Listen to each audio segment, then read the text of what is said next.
I made this video for the military for multiple reasons, mostly to learn proper warm-ups before they run. It can be used for your fitness test or just for when you're training every day. At first, I wouldn't use all of these warm-ups because it may fatigue you unless you want to use them just for a workout. You can use active and dynamic warm-ups for an entire workout. Even my personal clients get tired doing these warm-up drills. So I recommend slowly building up to them until it actually feels like a warm-up. The proper order for warm-ups starts with a general warm-up, which is 5 to 10 minutes of something general. It doesn't have to necessarily be specific to the workout. But since this is a running video and you're going to be running, I recommend that you would jog.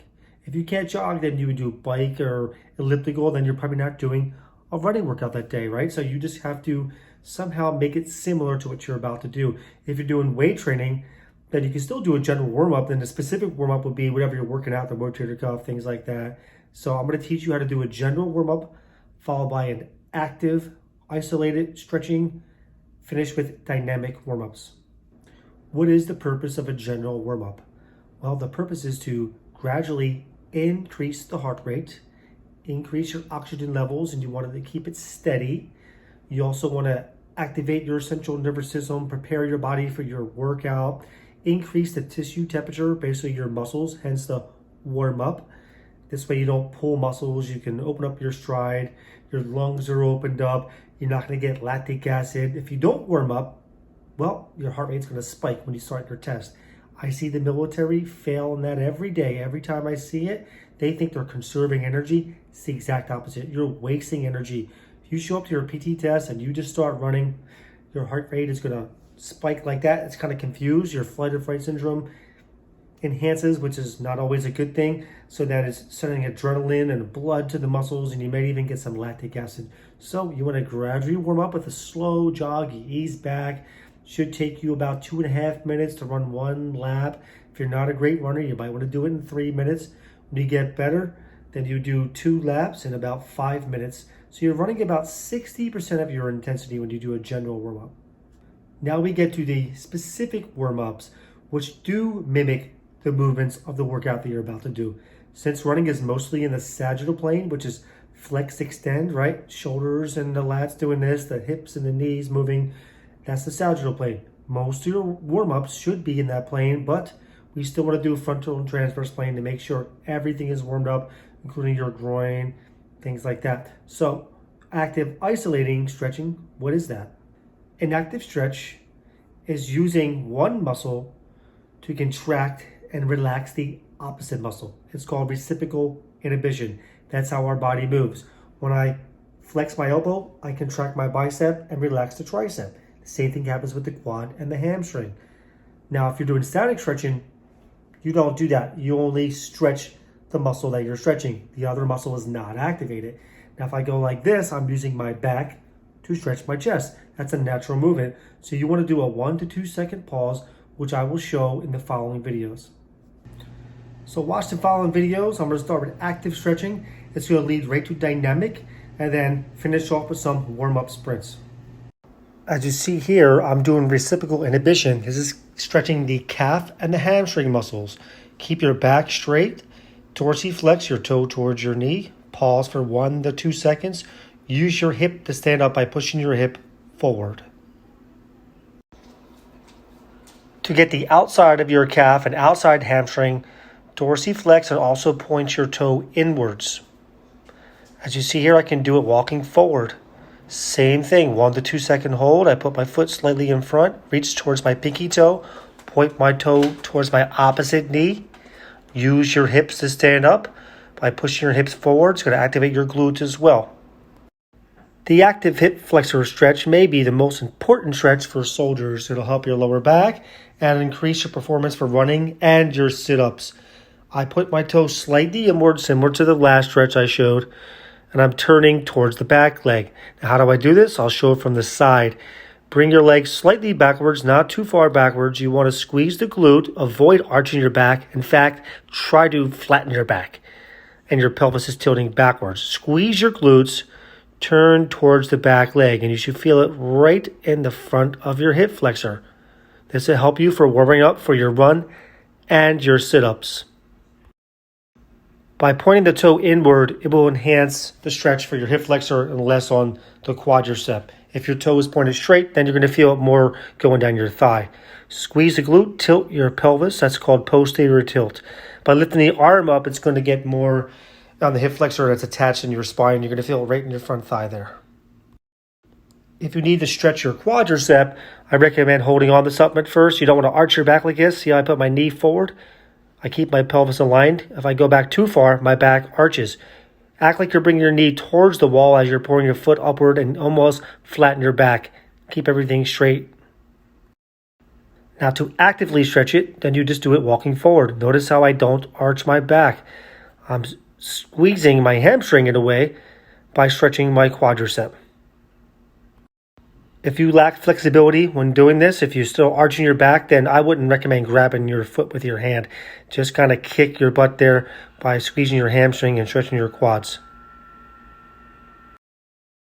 Here's a good active stretch for the hamstring. It also warms up the hip flexors. So you flex the hip, extend the knee. Take some balance. So you're contracting the quad and relaxing the hamstring. I mentioned earlier that's called reciprocal inhibition. So if you lack balance, I recommend holding on to a wall. Bring your knee up, extend the knee, hold it for about 1 to 2 seconds.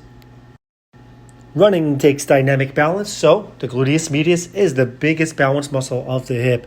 Stand on one leg, lift it to the side, and squeeze your glute. If you lack balance, then again, hold on to the wall. This is actually a very good isolated exercise to really activate the gluteus medius. Very important muscle to strengthen, actually. To further enhance the gluteus medius activation, you can external rotate after you abduct, just like that. Squeeze the glute. You're also going to feel it in your gluteus maximus. You're going to feel it in the side of your glutes and the back of your glutes. Now this is called external rotation, and then you go back to internal rotation. Again, this takes some balance, control. If you lack that, hold on to a wall as usual. Worry more about your form, maybe before your balance, and then you could build up to the balance. But the more you do this, you're going to enhance your balance. After the active warm-ups, you turn it into dynamic. You're now taking similar movements and you just go faster. You explode. Running is actually a plyometric, where the muscle contracts and stretches. It's called the stretch reflex. The muscle should be excited and explode. This is why you do warm-ups. If you skip your warm-up and you go to do your running, not only can you pull a muscle, well, you're decreasing your performance because now the muscle is not excited. It doesn't understand what you're about to do. When you warm up before you do a max bench press or a max squat, you would just put the heaviest weight you do on your max squat, and then you're going to hurt your back or your legs. So the Army has the 3RM deadlift. Same thing.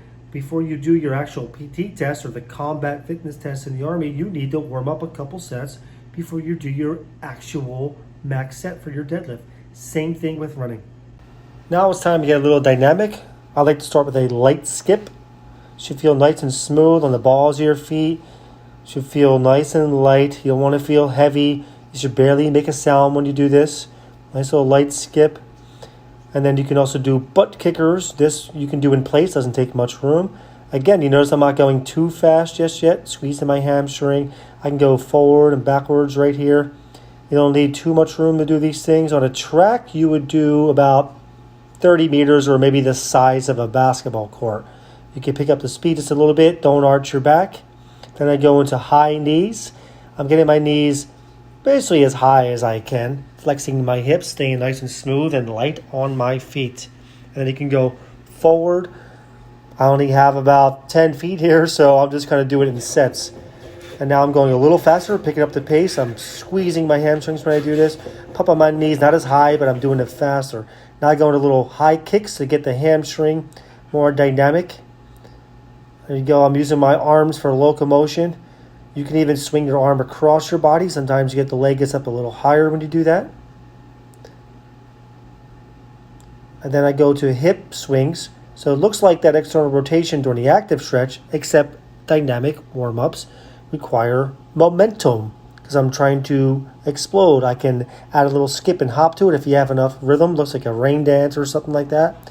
Hold on to a wall, either for balance or because you want to kick a little higher. And then if you want to add the little butt kick to it, you get a double stretch there. And it's also swinging your leg down. Now these hip swings across, point the toe away from the wall, towards the wall, away from the wall, just like that.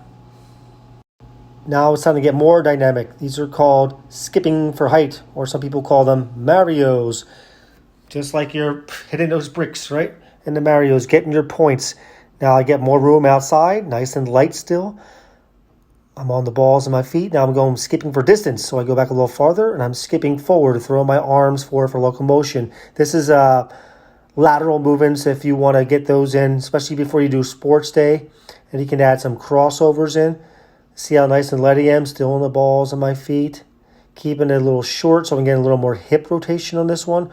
Or you can make it bigger where you sweep the leg higher across.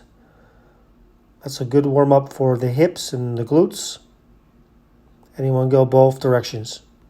Now you want to do some warm-up sprints. So I'm showing you some wrong form here. So as I'm going kind of slow, and you don't want to heel strike. I'll show you what I'm doing when I'm heel strike. See the heel hitting? That's a lot of shock absorption going to my shins. That's going to give you some serious shin splints. You're going to lose momentum. I go a little faster here. I'm getting a little less heel strike, you notice, but I'm still getting some. You don't want to do that. So the faster I go, I start getting less heel strike. Nice and smooth. You notice that my feet are getting a little more flat now. That's actually a good form for jogging. So the faster I go, I get less heel strike. I'm still hitting my foot underneath my body, and I'm propelling my body forward. Right here from the side, you'll see it perfect. So I'm hitting right on the forefront of my foot, and it's propelling me forward. You can see I got more knee drive now. Okay, so if I'm sprinting, I'm going to hit the balls of my feet, just like that. And you're propelling yourself forward. But if you're jogging in your test, you're not doing an all-out sprint. So your foot actually lands somewhat flat foot, and it kind of rolls inward. It kind of hits the outside like this and rolls slightly inward, as you see in this picture here. So the top picture is showing sharp impact. That's a heel striker. Now, you're going to have some injuries, either on your knee, maybe hamstring, maybe your shins. You get shin splits. You're also going to be on the ground for a longer time because you're rolling your foot.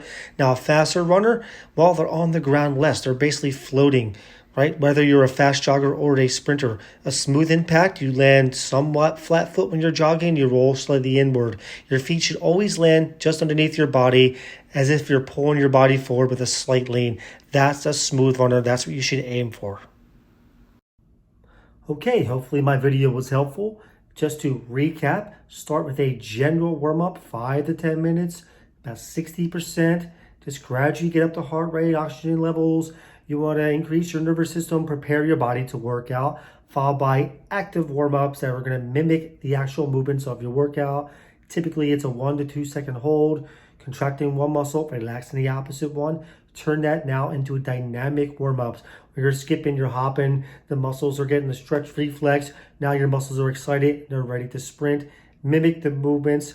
Use it as a workout or use it as a warm-up. It's going to enhance your PT test and decrease your recovery time. And as always, focus on your form first.